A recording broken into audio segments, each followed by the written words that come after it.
Hello, and welcome to this special interview series on women in wellness, the 5 lifestyle tweaks that will help support people's journey towards better well being. I'm Wanda Malhotra, lifestyle journalist and CEO of Crunchy Mama Box, a platform promoting conscious living. Today's interview is part of a powerful collaboration with Authority Magazine, a medium publication that delves deep into topics that truly matter. Today, we will have the pleasure of speaking with Dr. Leslie Dobson, a clinical and forensic psychologist, author, speaker, friend, mom, and wife.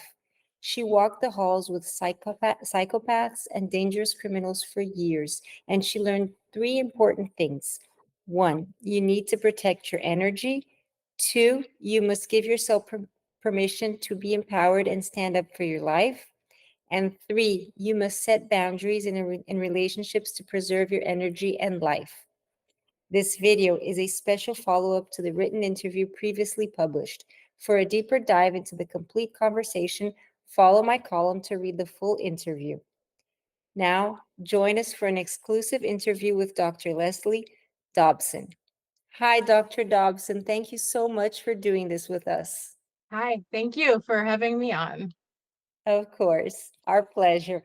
So, your journey from walking the halls with psychopaths to becoming a successful clinical and forensic psychologist is incredibly inspiring. How do you apply the lessons you learned about protecting your energy and setting boundaries to maintain your well being in such challenging environments? And how do these principles extend to your personal life? Well, it wasn't easy at first, and it definitely took a lot of time to learn the techniques. But what I learned was that I have to set my boundaries within myself, and I can't let other people impact how I feel, who I am, how I see myself, or my confidence. And what I felt working in these forensic settings, in these jails and prisons, was that I was kind of a toy to a lot of the inmates. They were bored and they liked to screw around with the staff. And they enjoyed getting a rise out of people. They really enjoyed an emotional reaction to things they would do.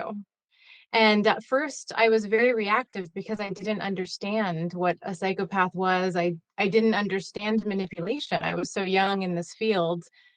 As I understood it more and I educated myself, I learned that they can do whatever they want and I can live a life where it doesn't impact me.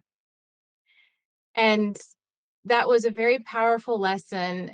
It's carried me through my career and it's carried me to be a great mother as well. I mean, my son can have a full-blown tantrum and I can say to myself, okay, this is appropriate. This is developmentally appropriate. He's going to calm down. The noise doesn't have to make me want to have my own tantrum. I'm going to give him the space and we're going to get to the other side of it. And so I feel like the boundaries have allowed me to have patience with difficult situations and emotions and challenges that we all face in life. Great. That's so true, especially with the tantrums and the connection with the tantrums and what happened before in your career. It's so relatable. I'm a mom of three, so I can relate to that for sure. So the concept of imposter syndrome is something many individuals struggle with, and you mentioned overcoming it by joining forces with other women. How do you foster collaboration and support among women in your field? And what advice do you have for those who may still be grappling with imposter syndrome? Love Mel Robbins. She's a lawyer and a motivational speaker, and she had a podcast episode on imposter syndrome, and I found it really inspirational. So the first thing I do is I listen to a lot of very strong, powerful women because I find them so inspiring. And then I take what they want to teach and I try to implement it in my life and in my practice. What I've realized is that I can empower my clients to be their best selves by explaining to them they are not imposters, they may just be beginners at something. But if we can remind ourselves that we come with so much skill that every woman is so amazing, regardless of where she is in her career or life. I think that's an important first step. And I love doing that by journaling, having reminders. So when we're in a funk, we can go back and we can look at, okay, this is why I'm pretty fantastic. I love working with women who are also empowered and female focused. I joined Dreamers and Doers. It's a online PR organization, and the women are amazing. You can post anything in the network, and women from all over the world will respond to you and help you. So I will respond. I will give people boosting sessions if they're in a stuck place. It is an endless group of helpers, and we can also ask for help. And once I joined that organization, I started to see that there are so many more like it. There are so many Facebook groups. There are so many groups where women just want to help other women build themselves up, maintain their confidence, and become powerful in their careers and their visions. So it's been this process of staying motivated and building the momentum behind female empowerment to overcome what was imposter syndrome for myself. The support is crucial. I agree with you completely. So, your work involves finding the truth in legal cases and empowering people to set boundaries and protect their energy. How do you balance the objective pursuit of truth with the emotional aspects of supporting individuals through challenging personal situations? It's very difficult. As a forensic psychologist, I'm hired to be objective. I'm not hired to take a side. So I explain to every client that I am neutral and that we are going to do a very thorough evaluation and we are going to do very thorough psychological testing. The results, the truthfulness, or what we call in psychology, the validity, is going to determine my report and my outcome and what I tell the legal teams. But it doesn't change the fact that this person may have emotional distress and I can still be there to support them, to refer them, even to treat them once their legal case is over. So I come at these cases setting the boundary, explaining my role, and educating them on the process and the outcome so that I can support them even if it doesn't go the way they want. Very good. You've highlighted the importance of red flags in various aspects of life. Can you share an example from your own experience where recognizing and addressing a red flag was crucial, and how did it impact your well being and decision making? I think over time I've seen red flags in patients and people and friends and family, and I've ignored it. I've justified other things like, I don't want to make the family gathering uncomfortable, so I'm going to just succumb to the discomfort for everyone else's peace.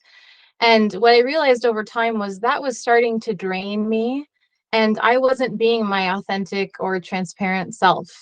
And so I started to set boundaries when I saw the red flags. I said, okay, this is a person who makes me feel bad. I don't want to be around that person. How am I going to navigate this situation? Maybe we're going to have two different Christmases where they go to that Christmas and I go to mine. Or maybe I set structure around the interaction with them and I have methods to get away from them if they're starting to make me feel bad. But I started to listen to my intuition and then I started to plan ahead in all of my interactions in life. And it has been very freeing. And what I've noticed with my clients is that they're on the cusp of seeing these red flags, but they just need a little boost to start to set the boundary and prioritize their own mental health. And I love working with them to give them that boost and that permission and that confidence to be to feel better, to be better in relationships and to prioritize the healthy ones. That's so wise, Dr. Dobson. Thank you. So, on your book, your upcoming book, The Friend Cleanse, it's anticipated in January 2024, right? Can you provide a sneak peek into the key principles or advice you share in the book, particularly as it relates to fostering healthier relationships and protecting one's energy in friendships. Yes. So the book will talk largely about why it's important to identify the people in your life, who they are, what they do for you, what they may drain from you, or how they may add to your life. And the book helps you understand once we can define these people, then we can have control over where they are in our life. Are they close to us? Do we see them every day? Do we see them once a week? What are our realistic expectations of the relationship with them? Are there some people we should not be in relationships with because they are toxic? And so, what the book does is it gives you permission to see, to stand back and reflect on the relationships around you, be in charge, be in control of them so that you empower yourself to feel confident and strong and maintain your energy in your life. And what I'm working on is adding an interactive game to my website where you can actually put your friends on this interactive game, move them around, and see how it alters your energy. It's going to be very simple at first, but I think it'll be a fun interactive game where you can actually put your thoughts in front of you into a tool and see that you have real control over who is around you in your life. Fantastic tool. I can't wait to play that game. Really, really, I love that. So cool. Dr. Dobson, this was very meaningful. Thank you so much. And we wish you only continued success on your great work. Thank you so much.